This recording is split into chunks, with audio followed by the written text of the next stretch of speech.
వినియోగదారుల హక్కుల చట్టంపై ప్రతి ఒక్కరూ అవగాహన పెంపొందించుకుంటే జరిగే మోసాలను సులువుగా అరికట్టవచ్చు.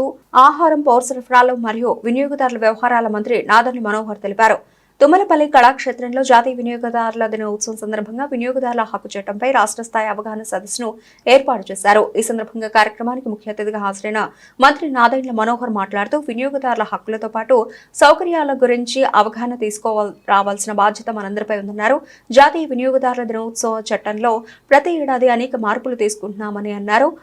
మారుతున్న పరిస్థితుల దృష్ట్యా సాంకేతిక పరిజ్ఞానాన్ని జోడించాల్సిన అవసరం ఉందన్నారు. గతంలో ఈ చట్టంపై ప్రజల అవగాహన లేదన్నారు. వినియోగదారులకు ఈ చట్టంపై అవగాహన కల్పించేందుకు రాష్ట్ర ప్రభుత్వం అనేక చర్యలు తీసుకుందన్నారు.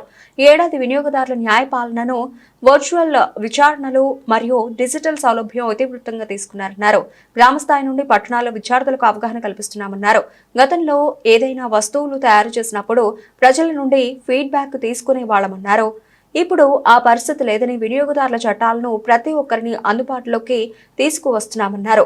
ఇది ప్రతి ఒక్క వినియోగదారులు ఉపయోగించుకోవాలన్నారు. రాష్ట్ర ప్రభుత్వం క్షేత్రస్థాయిలో అవగాహన కల్పిస్తున్నామన్నారు.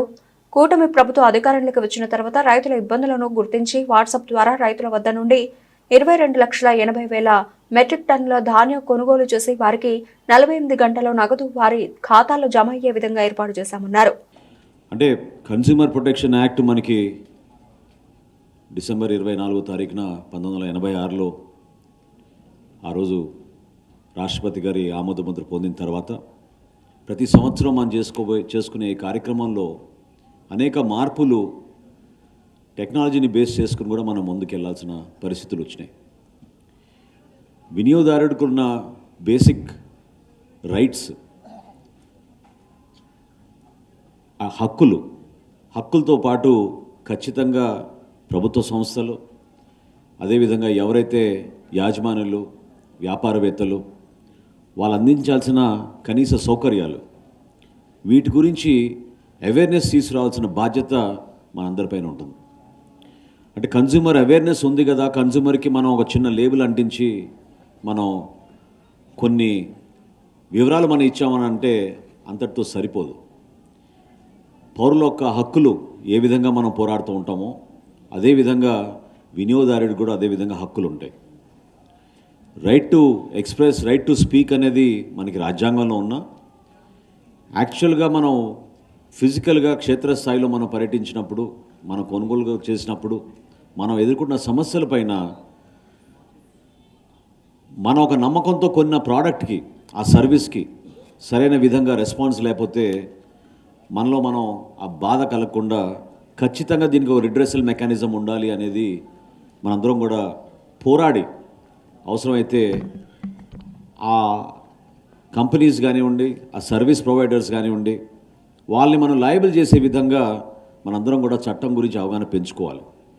ఇది ఎందుకు అవసరం అంటే,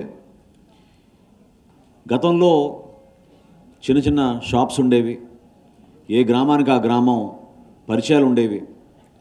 ఏదైనా పొరపాటు జరిగితే ఒక ప్రోడక్ట్లో మనం పోయి ఎక్స్చేంజ్ చేసుకోగలిగే వాళ్ళం, ఆల్టర్నేటివ్ ప్రోడక్ట్ ఇచ్చేవాళ్ళు. అటువంటి పరిస్థితులు ఇప్పుడు ఈ రోజున లేవు. మనందరం కూడా దాదాపు ఆన్లైన్ షాపింగ్కి అలవాటు అయిపోయాం. ప్రోడక్ట్స్ అన్నీ కూడా మనం ఇంటర్నెట్ ద్వారా కొనుగోలు చేసే పరిస్థితుల్లో ఏ విధంగా వినియోగదారుడికి ఆ ప్రొటెక్షన్ ఉంటుంది, ఒక భరోసా ఉంటుంది, ఒక నమ్మకం ఉంటుంది ఆ ప్రోడక్ట్ పైన అనేది మనందరం కూడా ఈ చట్టాన్ని ద్వారా మనం ఆ సమాచారం తెప్పించుకోవాలి. ఇంతమంది విద్యార్థులు ఈ రోజున పాల్గొన్నారు, కొన్ని అంశాలపైన చాలా అద్భుతంగా మాట్లాడారు. వాస్తవంగా ఎందుకు మనం కన్స్యూమర్ క్లబ్స్ ఏర్పాటు చేయాలి, మనం ప్రభుత్వ పాఠశాలలో కానివ్వండి, కాలేజీలో కానివ్వండి, మండల స్థాయిలో మనం ఎందుకు ఈ మీటింగ్ జరుపుకోవాలని దానిపైన ఒక 15 రోజుల క్రితం మేము ఒక అధ్యాయం చేసాం. అంటే